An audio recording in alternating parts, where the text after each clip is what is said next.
주님께서 새날을 허락하여 주시고 날마다 저희들을 하나님의 형상으로 회복시켜 주시고자 하심을 진실로 감사드립니다.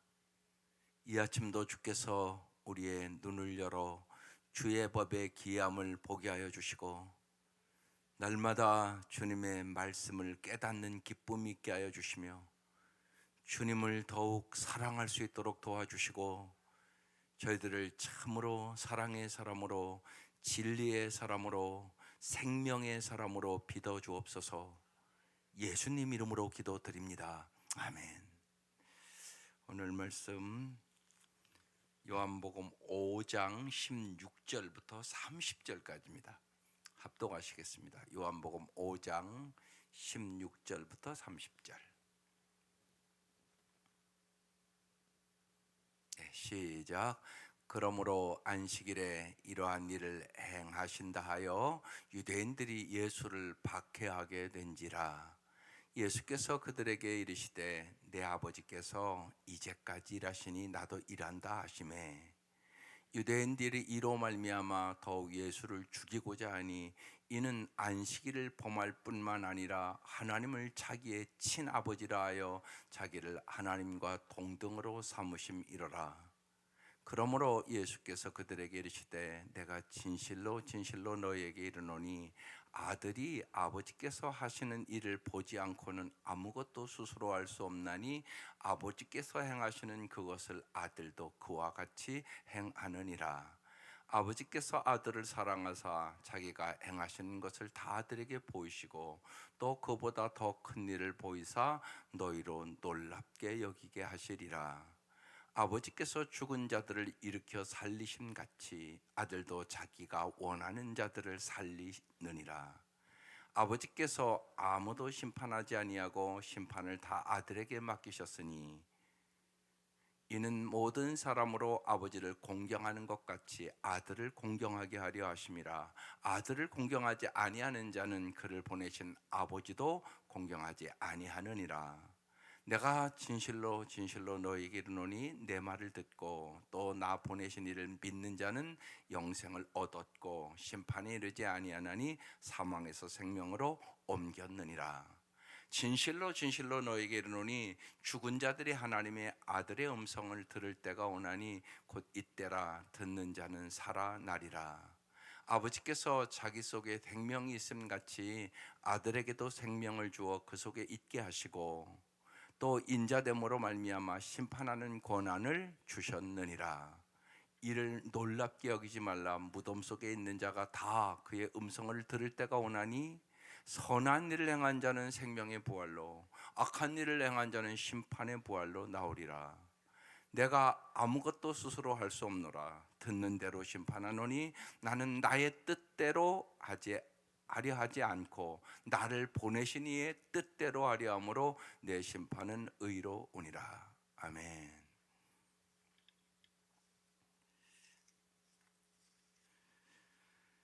우리가 날마다 접하는 것이 우리의 생각을 결정합니다. 생각이 참 중요해요. 그런데 여러분, 이 생각의 아침 시간이 무척 중요합니다. 아침을 주도해서 하루의 방향을 정하는 거거든요. 그러니까 오늘 이 아침 말씀 듣고 기도하고 하루를 시작하는 것이 엄청나게 중요합니다. 여러분 자녀들도 저는 그렇게 훈련하기를 진짜 원해요. 이전에 우리가 세겹줄 새해 시작할 때 첫 번째가 일상의 기본적인 습관을 잘 들여주는 것이 정말 그 아이의 평생에 중요한 일이라는 말씀을 드렸어요.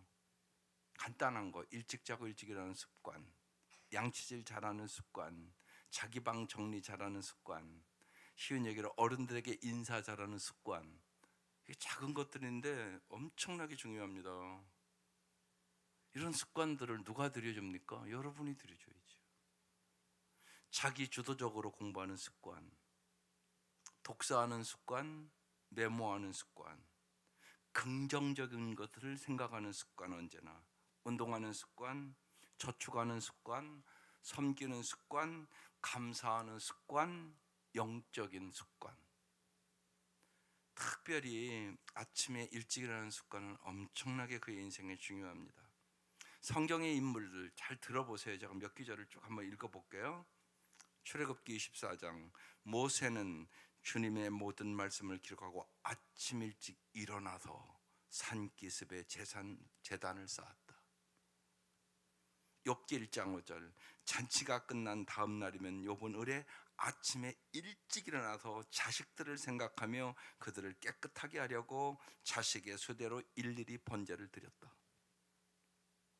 이사야서 50장 4절, 주 하나님께서 나를 학자처럼 말할 수 있게 하셔서 지친 사람을 말로 격려할 수 있게 하신다. 아침마다 나를 깨우쳐 주신다. 내 귀를 열어 학자처럼 알아듣게 하신다. 다윗 시편 5편, 주님 새벽에 드리는 나의 기도를 들어주십시오. 새벽에 내가 주님께 나의 사정을 아뢰고 주의 뜻을 기다리겠습니다. 시편 143편 8절, 내가 주님을 의지하니 아침마다 주님의 변함없는 사랑의 말씀을 듣게 해주십시오. 여러분이 잘 아는 마가복음 1장 35절, 예수님께서 새벽 아직도 밝기 전에 예수께서 일어나서 한적한 곳으로 가서 기도하시다. 아침을 얻는 자가요, 하루를 얻습니다. 그래서 만약 아침에 성경 읽기와 기도를 우선시한다면, 우리가 요새 뇌과학에서 엄청나게 얘기하거든요. 우리의 뇌에 하나님 중심의 생각들로 채우고 하루를 출발하는 거예요.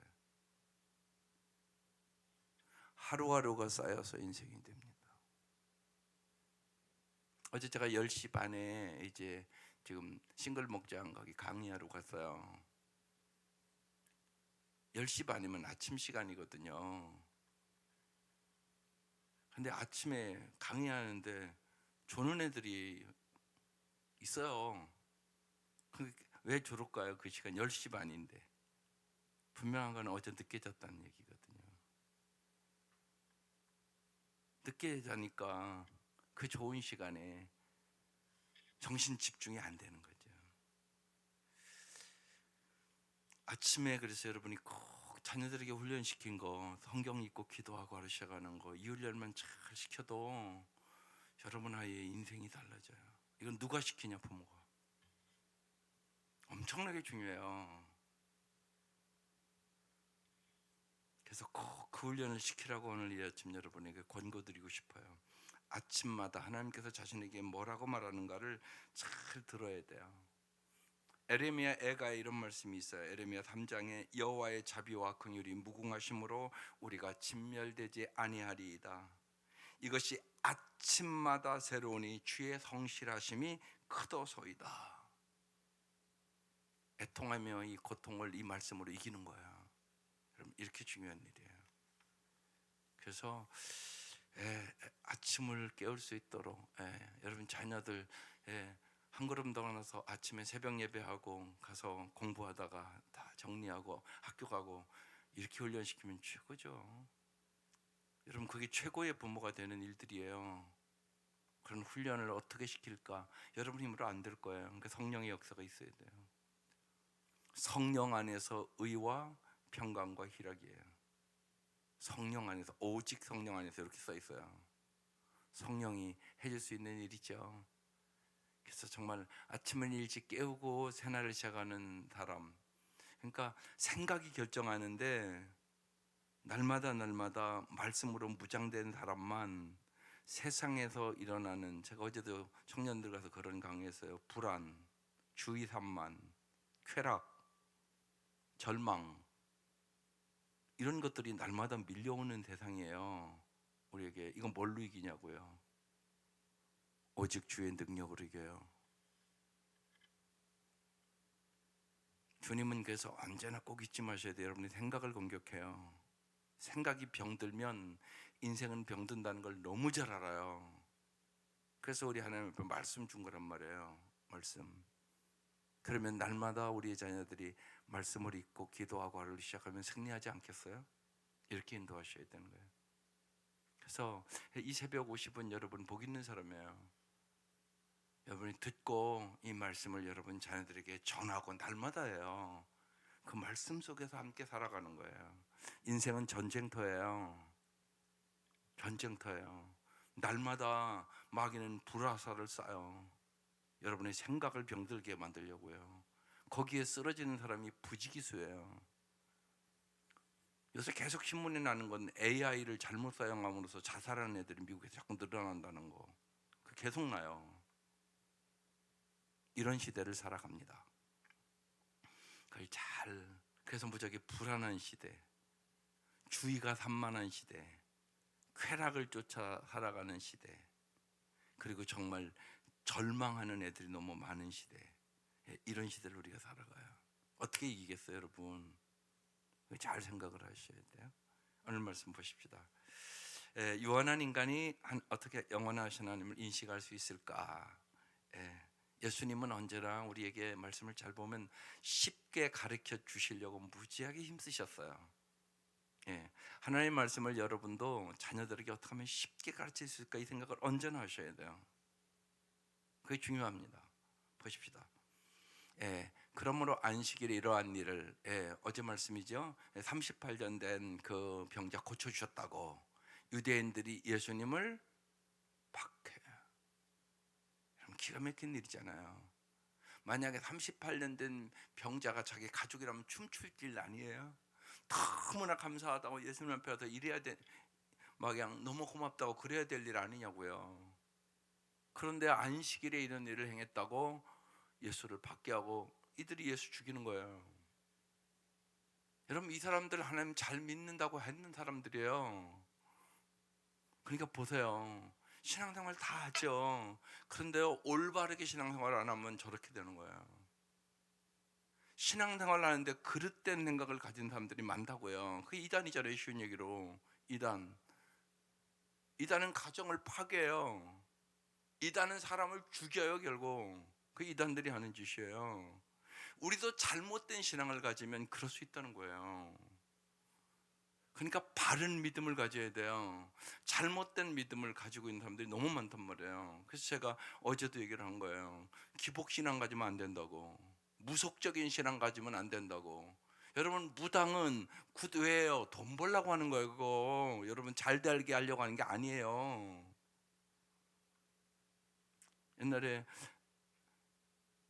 어느 분을 전도했어요. 집사람이 병원에 가 있다가 전도를 해서 우리 교회 온 분이 있었어요. 혼자 사시는 분이었어요. 근데 옛날에 이제는 다방에서 일을 하고 이제 그런 분이에요. 그래서 정말 1억인가 2억을 그러니까 모았어요. 근데 무당에게 무슨 어려운 일이 갔더니요, 구다는데 그때 그 옛날에 한 번에 800만 원씩 내라고 그러더래요. 10번 하니까 다 날라가더래요. 기가 막힌 일이잖아요. 그런 일들이 있었어요. 한 번에 800만 원, 10번 굿하니까 8천만 원. 그 시대 8천은 엄청난 큰 돈이거든요. 평생 돈 그렇게 다 날렸다고 그러더라고요. 여러분, 이게 무당들이 하는 짓이에요. 이단들이 하는 짓이에요. 그래서 우리가 바른 믿음을 갖는 게 무척이 중요해요. 바른 믿음은 반드시요 나타나는 것이 사랑과 생명을 살리는 일이 나타나요. 그렇지 않고 잘못된 믿음은 언제나 사람을 죽여요. 그래서 보세요. 유대인들이 예수를 박해하잖아요. 아니 38년 된 그 병자를 고쳤으면 너무나 좋아야 되는 거잖아요. 항상 함께 춤춰야 되는 일이잖아요. 그런데 안식일 안 지켰다고. 여기서 중요하다는 것이 있단 말이에요. 신앙의 본질을 잊어버린 거란 말이에요. 본질은 잊어버리고 형식만 남는단 말이에요. 우리도 마찬가지예요. 매주 예배 드리잖아요. 예배 왜 드리세요? 세상 복 받으려고 예배 드리세요? 그러면 당신 틀리게 기복 종교로 가는 거예요. 그러다가 예를 들면 세상 복 못 받으면 예수 버리겠지 뭐, 뻔하지 않아요 그거. 예수 따르던 제자들도 다 도망가 버렸는데요. 예수님 십자가에 죽을 것 같으니까 다 도망갔다고요. 그게 나을 수도 있잖아요. 이 생각하셔야 돼요. 언제나 예수 믿는 건 그런 게 아니에요. 여러분 매주 예배 드리는 목적이 뭐세요? 이걸 뚜렷하게 알고 예배를 드려야 돼요. 내가 매주 사랑의 사람이 돼야 돼요. 하나님을 더욱 사랑. 하나님을 더욱 사랑하면 반드시 인간을 더욱 사랑. 이렇게 가는 거예요. 하나님의 사랑, 이웃 사랑, 이게 신앙의 핵심이에요. 내가 더 사랑의 사람이 되려고 예배 드리는 거라고요. 근데 그건 안 되고 형식적으로 자꾸 예배만 드린단 말이에요. 나 위로나 받고 뭐 세상에 예를 들면 부귀영화 더 누리려고. 예. 그러면 여러분의 인생이 아름다워질 수 없어요. 이 유대인들과 똑같아요. 내 얘기란 말이에요, 얘기가. 그래서 성경이 기록해 놓은 거예요. 내 신앙이 이렇게 잘못 갈 수 있단 말이에요. 그러면 언제나 여러분 문제가 거기서부터 발생하는 거예요. 제가 어제도 청년들에게 했어요. 보세요. 옷을 입으면요, 첫 단추를 잘 끼워야 돼요. 그죠? 양복 입고 나왔는데 내가 이렇게 입고 나왔어요. 보기 좋으세요? 그럼 여러분 얘기해 주고 싶죠?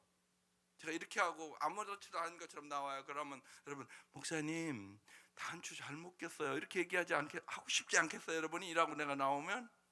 그렇죠?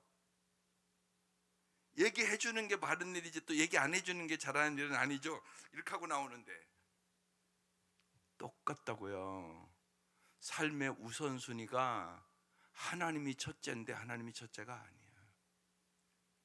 거기서부터 문제가 발생하는 거예요. 예. 하나님과의 나와의 관계가 제일 중요하다고요. 하나님 관계가 올바르고 되면 자신과의 관계도 올바라지고 인간 관계도 올바라지고 물질 관계도 올바라지고 자연과의 관계도 올바라져요.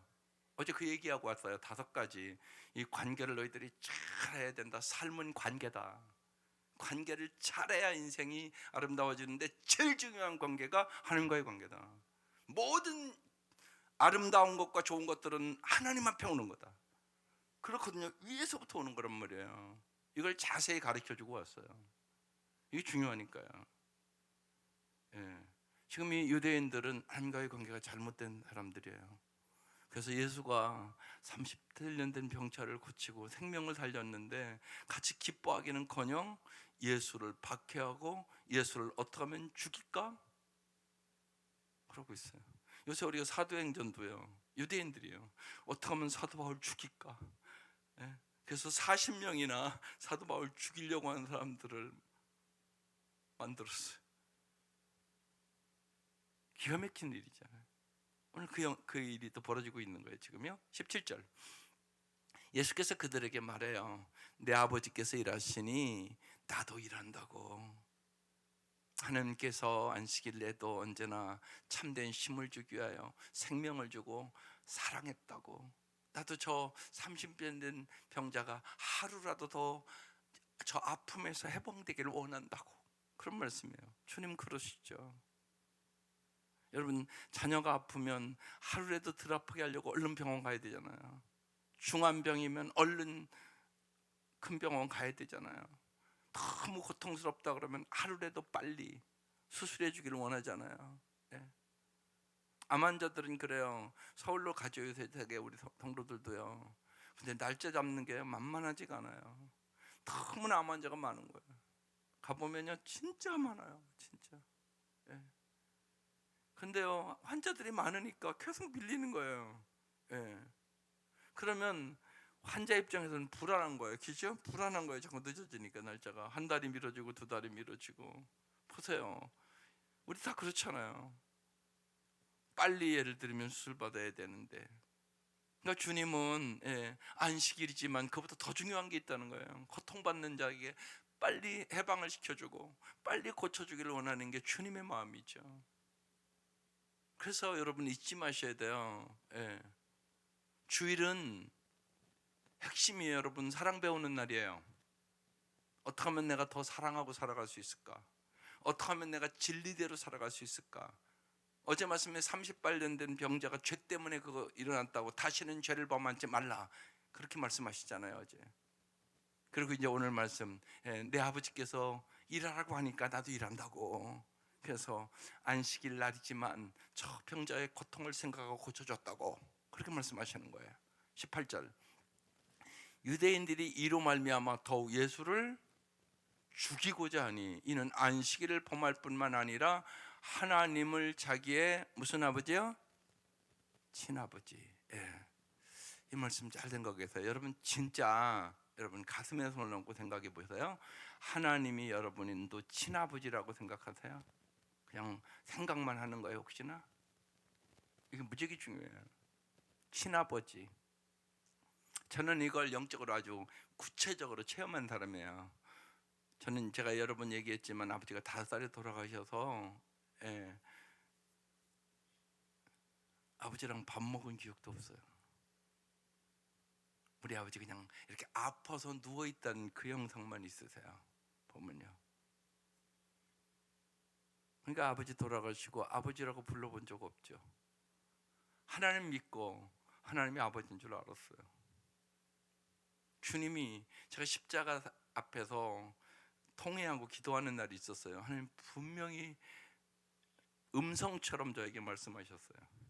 내가 너의 영원한 아버지라고 그러셨어요. 환상을 보여주시며 하신 말씀이에요. 어떤 환상을 보여줬냐면 내가 대전역에 가서 앉아 있는데요, 다른 가족들이 다 여름 휴가를 가는 거예요. 근데 내 마음속에 나도 아버지와 함께 엄마와 함께 저렇게 한번 휴가 갔으면 참 좋겠다. 그러고 내가 봐도 내가 아주 처량하고 쓸쓸하게 이렇게 어린아이가 앉아 있는 거예요. 그 모습을 보여주시면서 말씀하셨어요. 내가 너의 영원한 아버지가 되겠다고. 그때부터 나 정말 하나님을 아버지라고 부를 수 있었어요. 그래서 제가 그걸 알기 때문에 우리 기도할 때 제가 주여 하지 않고 아버지하고 기도하라고 얘기하는 이유가 그래서 제가 그러는 거예요. 아버지가 훨씬 친한 거잖아요, 주여보다. 주여는 주인이요 그 소리잖아요. 아버지가 더 친하지 주인이 더 친하겠어요? 그래서 아버지라고 부르고 확신 가지고 기도하라고 말씀하는 거예요. 아버지는 어떤 아버지라고요? 친아버지. 그럼 여기서 한 걸음 더 생각해 볼게요. 정말 하나님 아버지는 친아버지란 말이에요. 여러분이 여기 아버지들이 바른 아버지가 되어야 되잖아요. 여러분은 어떤 분이 바른 아버지라고 생각하세요? 몇 가지 생각해요. 첫째, 바른 아버지는요 자식을 사랑합니다. 기적은 분명하죠. 두 번째, 바른 아버지는요 자식의 생명을 언제나 보호하려고 합니다. 둘 중에 하나 죽어야 된다면 자기가 죽어야 된다고 생각합니다. 그게 바른 아버지입니다. 세 번째는 양육의 책임을 다합니다. 어떻게 하면 내 자녀를 잘 기를까 이 생각을 언제나 한단 말이에요. 바른 아버지는요. 바른 아버지는 네 번째로 교육의 의무를 다합니다. 바른 아버지는 그리고 자기가 뭐 가진 거 있으면 그래 아들에게 좀 상속해 줘야지 이 생각 반드시 합니다. 요한복음 1장 12절 영접하는 자 곧 그 이름을 믿는 자들에게는 하나님의 자녀가 되는 특권을 주셨다 이렇게 써 있습니다. 여러분 하나님의 자녀 되셨습니까? 그러면 진짜 하나님이 여러분의 친아버지십니까? 진짜 믿습니까? 제임스 패커는 날마다 아침에 일어나고 저녁에 꼭 한 게 있습니다. 하나님은 나의 아버지십니다. 나는 하나님의 아들입니다. 나의 영원한 집은 천국입니다. 나는 날마다 한 걸음 한 걸음 천국을 향하여 갑니다. 예수님은 정말 나의 큰 형님이십니다. 모든 성도들은 나의 형제입니다. 이 고백을 날마다 아침에 일어나면 하고 저녁에 자기 전에 꼭 했다고 그럽니다. 이게 잘 생각해 보세요. 이게 무지하게 깊은 의미가 있는 고백입니다. 이런 고백이 우리에게 필요합니다.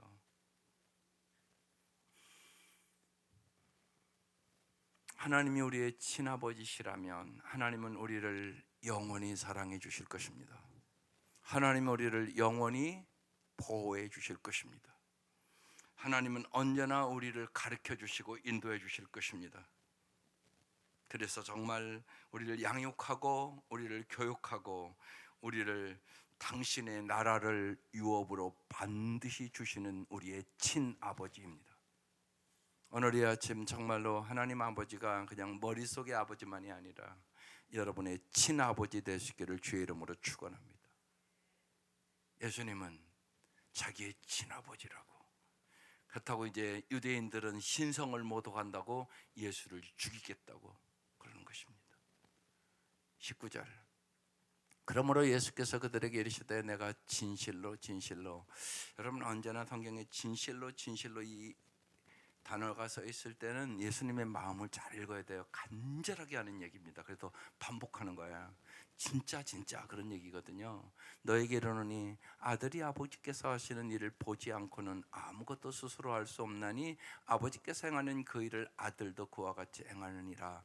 그러니까 보고 행했다는 얘기죠. 그래서 우리가 교육에 중요한 것은 보여주는 거예요. 말로 하는 게 아니에요. 그래서 많은 아이들이 그러는 거예요. 엄마한테 잔소리 자꾸 하지 말라고. 잔소리 되는 게 아니에요. 교육은 보여줘야 돼요. 보여줘야 돼요. 보여주는 게 교육이에요. 아, 우리 엄마는 어려울 때 기도하는구나. 우리 엄마 범사에 감사하고 살아가는구나. 우리 엄마 날마다 기쁨을 발견하는 거예요. 기쁨도 기쁨 발견 게임이라는 게 있어요. 그걸 책으로 써. 파리아나의 편지라는 아주 유명한 책인데요. 그게 기쁨 발견하는 책이에요.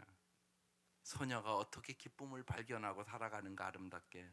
그래서 자기 주위 사람들을 다 전도하고요. 마을을 변화시켜요. 그래야 여러분 항상 기뻐할 수 있죠. 환경이 항상 여러분 마음에 들어서 항상 기뻐요. 그런 사람이 어디 있어요. 그래서 거기 붙은 거예요. 주 안에서 항상 기뻐해라.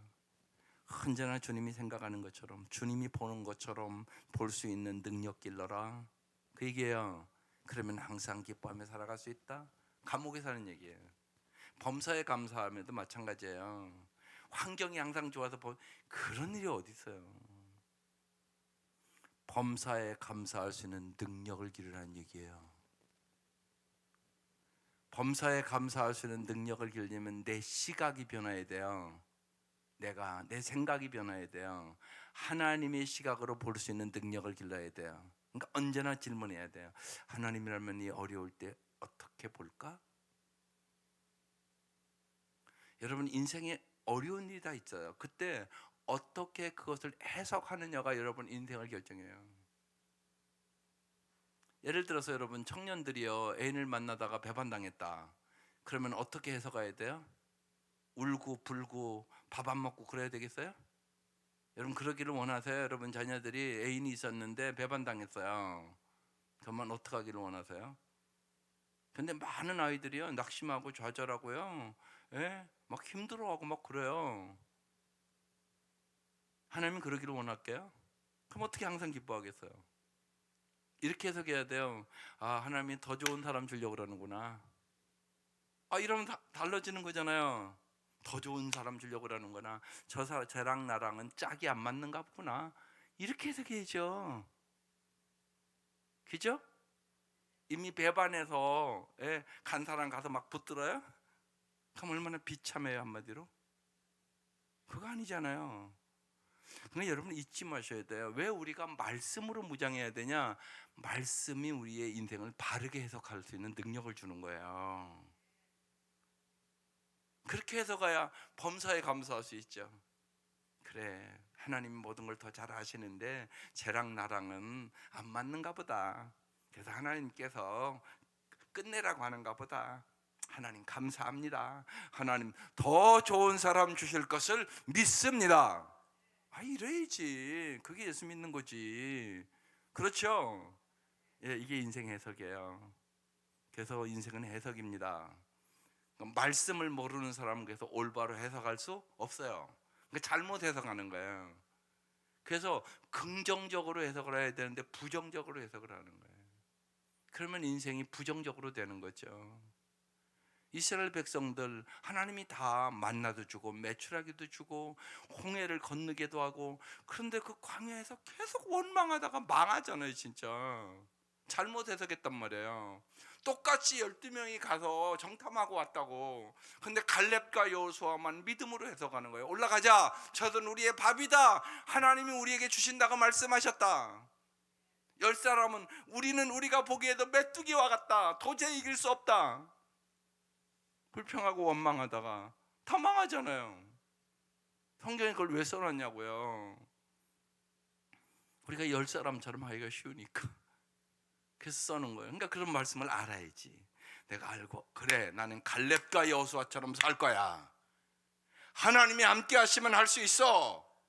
이런 믿음을 가져야지. 그래야 승리하는 거죠. 인생은 해석이에요. 그래서 잘 해석할 수 있도록 여러분이 보여주셔야 돼요. 그래서 지금 예수님이 얘기하는 거예요. 아버지에게 나에게 보여주셨는데 아버지가 나는 언제나 본대로 행한다고. 20절, 아버지께서 아들을 사랑하사 자기가 행하시는 것을 다 아들에게 보여주셨대요. 또 그보다 더 큰 일을 보이사 너희로 놀랍게 여기게 하시리라 그랬어요. 예, 더 큰 일도 보여주셔요. 38년 된 병자가 고친다는 것도 큰 일인데 더 큰 일, 죽은 자를 살린다고, 영생을 주시는 일을 하신다고, 영원히 사는 일을 한다고, 이 얘기 말씀하는 거예요. 정말요, 내 생각을 초월한 일을 보여주신다고요. 주님은요, 주님 우리에게 영원히 잘 사는 길을 주는 거예요. 아도니람 선교사가 있는데요, 그 선교사가 이제 사귄 아가씨가 있었어요. 그 장인에게 얘기하는 거예요. 아버님, 저는 버마 선교사로 갈 것입니다. 버마 선교사로 가면 당신의 딸이 죽을 수도 있고 풍토병에 걸릴 수도 있고 말할 수 없는 고통과 어려움 속에 죽을 수 있습니다. 그래도 당신의 딸을 주시겠습니까? 이렇게 그 장인에게 결혼 청혼을 합니다. 여러분 같으면 어떻게 하겠습니까?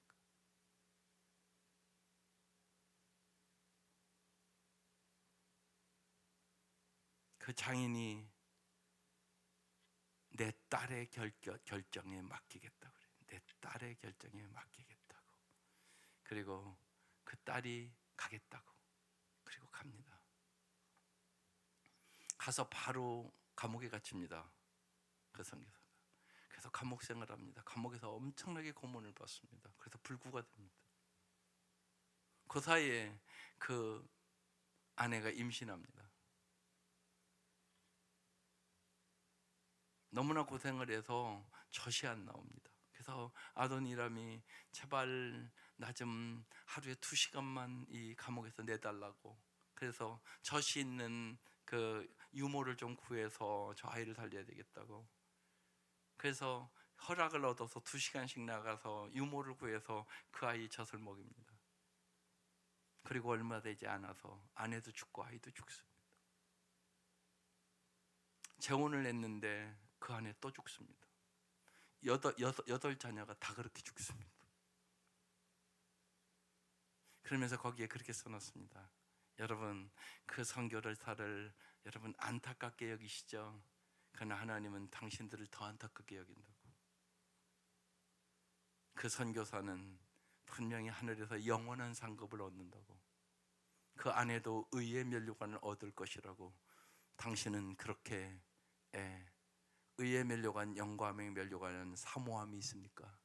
진짜 불쌍한 것은 그 사람들이 아니라 당신들입니다. 그렇게 써놨습니다. 여러분, 예수를 위하여 여러분 핍박받는 게 뭐가 있습니까?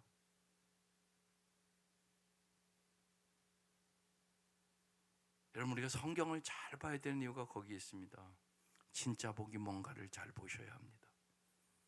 많은 사람들이 예수를 믿는다고 그러니까 영원한 것보다는 눈에 보이는 거, 그걸로 평가를 하고 결정을 하고 세상 것이 다인 것처럼. 그래서 지난주에 말씀 나눈 것입니다.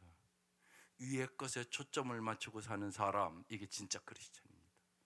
여러분은 위의 것에 초점을 맞추고 사십니까? 세상 것에 초점 맞추고 삽니까? 여러분 어떤 것에 비교하고 사십니까?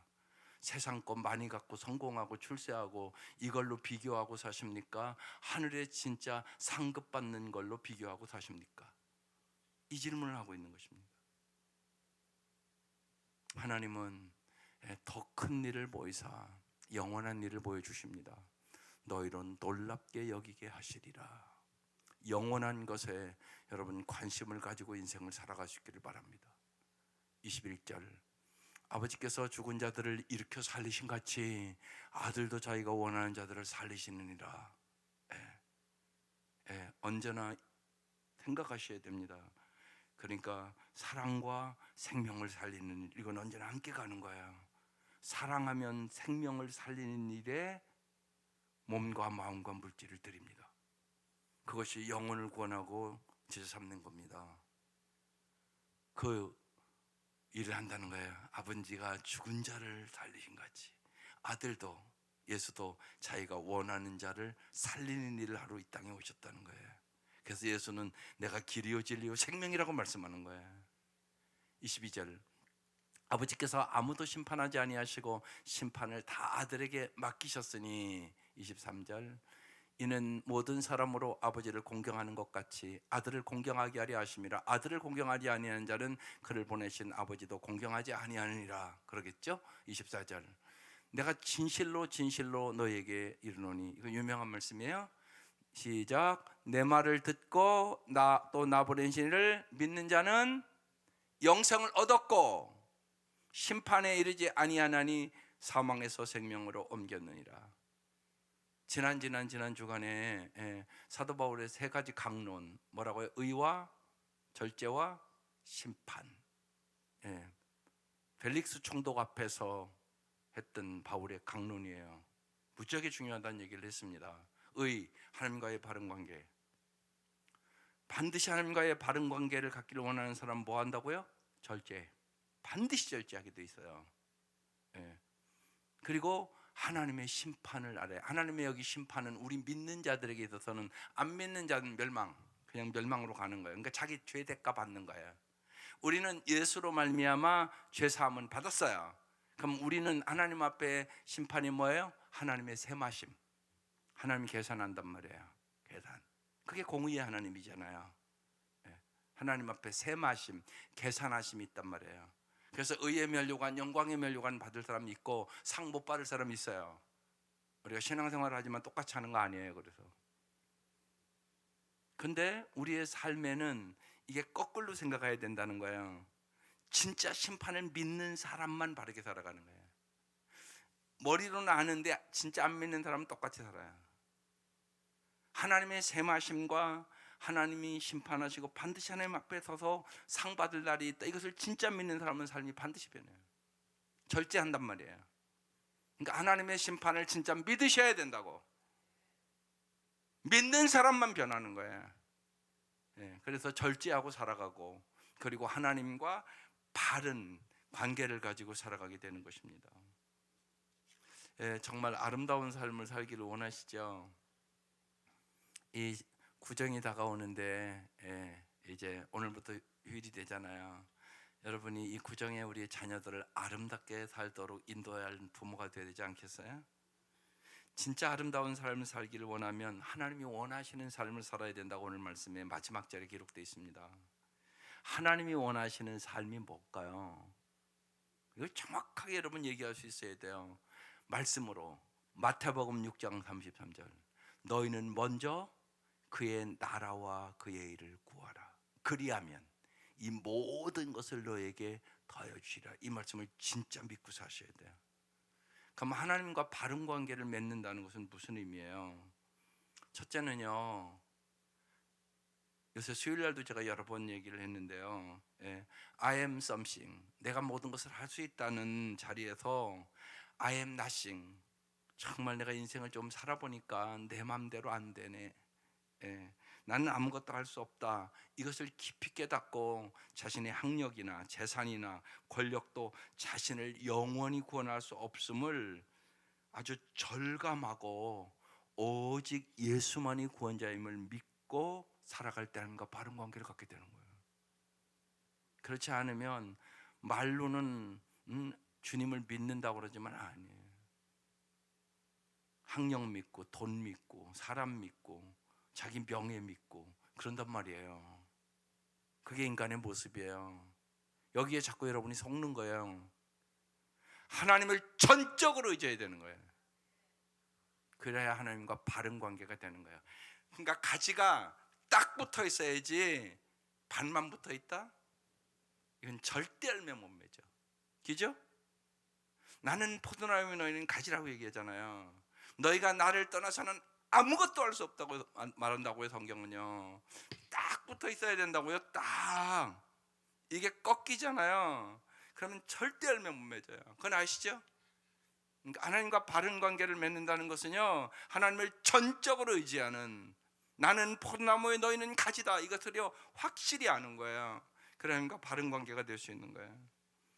하나님과 바른 관계를 맺는다는 것은 그래서 언제나 하나님의 법정신, 내가 사랑과 생명의 길을 언제나 가는 거예요.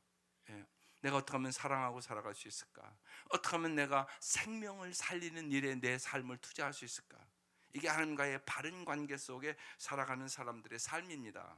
그래서 내 몸이 세상의 정욕이나 쾌락의 도구가 아니라 언제나 의의 병기로 하나님 앞에 사용하기를 원하시는 거예요.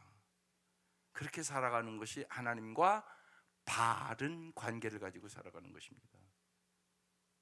이게 중요하단 말이에요.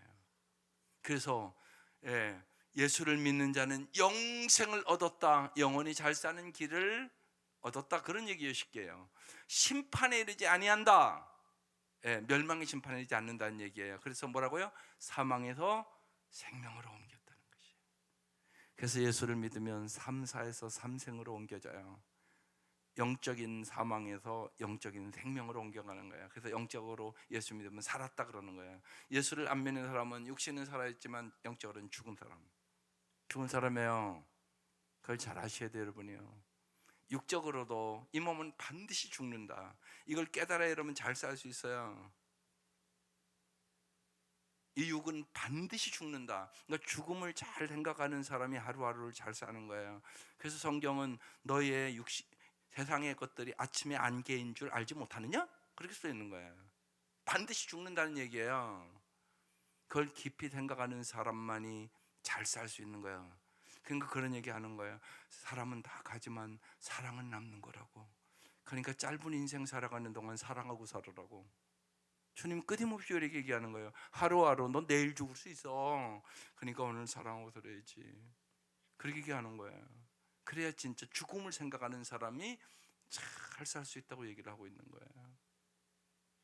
그래서 주님이 우리의 육체도 죽음은 것이 아니라 나는 부활이요 생명이니 나를 믿는 자는 죽어도 살겠고 살아서 믿는 자는 영원히 죽지 아니하리라. 육체도 부활시켜 주겠다고 얘기하는 거예요. 그뿐만이 아니에요. 우리는 영원히 지옥 갈 수밖에 없는데 주님께서 우리에게 영생을 주셔서 사망에서 생명으로 옮겼느니라. 지금 과거예요. 저게 옮겨진 거예요. 예수 믿으면. 여러분 이 은혜와 이 축복을 받은 거예요. 25절 진실로 진실로 너에게 이르노니 죽은 자들이 하나님의 아들의 음성을 들을 때가 오나니 곧 이때라 듣는 자는 살아나리라. 그렇습니다. 주님의 음성을 듣고 믿으면 살아나는 거예요. 영적으로 금방 살아나는 거예요. 정말 에스겔 골짜기에 마른 뼈다귀들도 생기가 들어가서 살아라 선포하니까요, 마른 뼈다귀들이 다 살아나는 거예요. 믿습니까? 26절 아버지께서 자기 속에 생명이 있음 같이 아들에게도 생명을 주어 그 속에 있게 하시고. 그러니까 예수는 우리에게 사랑을 주기 위해 온 거예요. 예수는 우리에게 생명을 주러 온 것이에요. 그래서 예수 안에 있으면 반드시 사랑의 삶을, 생명의 삶을 살아가게 되는 것이에요. 27절 또 인자됨으로 말미암아 심판하는 권한을 주셨느니라. 28절 이를 놀랍게 여기지 말라. 무덤 속에 있는 자가 다 그의 음성을 들을 때가 오나니. 29절 죽음은 끝이 아니란 말이에요. 선한 일을 행한 자는 생명의 부활로, 악한 일을 행한 자는 심판의 부활로. 그러니까 보세요, 모든 사람이 부활한다고요. 예수 믿는 사람만 부활하는 게 아니라고요. 모든 사람이 부활한데 예수를 믿고 주님의 은혜로 죄 사함을 받은 자는 생명의 부활로 천국에서 영원히 살고, 예수를 믿지 않는 자는 자기의 죄악 때문에, 악한 일을 행한 자는, 이게 도덕적인 얘기를 하는 게 아니란 말이에요. 예수를 믿지 않는 자는 심판의 부활로 나오리라. 네 죄의 대가를 받아. 네가 거절했으니까 용서해 준다고 말하는데 거절하는 거예요. 그러니까 여러분 복음을 잘 전해야 돼. 깊이 생각해 보면 몰라서 안 믿는 거예요. 이 진리를 모르는 거예요. 이 사랑을 모르는 거예요. 그래서 안 믿는 거거든요. 그래서 잘 여러분이 자녀들에게나 사랑하는 사람들에게 쉽게 어떻게 하면 이 복음을 전해줄까 생각을 꼭 해야 돼요. 왜 예수를 믿는가를 자세히 설명해 줘야 된다고요. 진짜 알면 믿을 수밖에 없다고요. 여러분 그렇죠? 여러분 안 믿을 수 있으세요 지금? 안 믿을 수 있으세요 여러분? 그럼 여러분 가짜예요. 나는 안 믿을 수 없어요. 어떻게 안 믿어요 예수를요? 예수를 안 믿으면 얼마나 비참하다는 걸 내가 아는데 어떻게 안 믿어? 그죠? 그러니까 그 얘기를 해줘야죠. 그 얘기를. 내가 물론 완전한 건 아니에요. 그렇지만 날마다 주님이 성화시켜 주시고 날마다 새롭게 해주시고 날마다 우리의 마음을 정말 성결한 마음으로, 따뜻한 마음으로, 겸손한 마음으로, 온유한 마음으로 날마다 우리의 마음을 새롭게 해주시는 거예요. 날마다 새롭게, 날마다 아침마다 새롭게 하시는도다. 이게 주님이 우리에게 해주기 원하는 마음이란 말이에요. 그래서 선한 일을 행한 자는 믿음으로 사는 자는 생명의 부활로, 악한 일을 행해 하나님을 부인하고 하나님이 없는 것처럼 하나님의 그 사랑을 거절하는 자는 심판의 부활로 나오리라. 이렇게 써놓은 거예요. 30절 나는 아무것도 스스로 수 없노라. 이 말씀 무지하게 중요한 말씀이에요. 듣는 대로 심판하노니, 그 다음에 나는 나의 뜻대로 하려 하지 않고 나를 보내신 이의 뜻대로 하려 함으로 내 심판은 의로우니라. 우리가 이렇게 살아야 되는 거야. 이제까지는 나의 뜻대로 하려고 했단 말이에요. 근데 이제는 나를 보내신 이의 뜻대로. 그걸 깨달은 사람이 크리스천이에요. 주님이 마지막 십자가에서 뭐라고 그래요? 십자가를 앞두고 그러잖아요. 나의 뜻대로 마옵시고 아버지의 뜻대로 해달라고. 그렇게 기도하고 십자가 치는 거거든요. 그러면서 십자가 치고 마지막 뭐라고 그래요? 다 이루었다다. 그리고 영원히 승리하는 거예요. 그리고 우리에게 영원한 승리를 준 거예요. 그래서 이 말씀이 그 말씀이에요. 나의 뜻대로 살았던 내가 이제 나를 보내신 이의 뜻대로, 내가 이제 아버지의 뜻대로 살기를 원합니다. 아버지의 뜻대로 된다면 나에게는 더 이상 소원이 없습니다. 이 고백이 여러분의 고백이 되어야 돼요. 그때 우리는 의의 병기로 살아가는 것입니다. 중국의 웨치머니가 자기의 경험담을 이렇게 소개했어요. 어느 날 기차를 타고 가는데 주위에 있는 사람들이 카드놀이를 어떤 사람이 하자고. 근데 이 카드놀이는 4명이 하는 거예요. 근데 거기 3명이 있고 워치만이도 같이 있는데 이게 서로 이제 카드놀이를 하면서 도박하자는 얘기예요. 그래서 당신도 좀 같이 하자고. 4명이 해야 되니까 3사람만 한다고 그러는데 이제 워치만이만 남은 거야.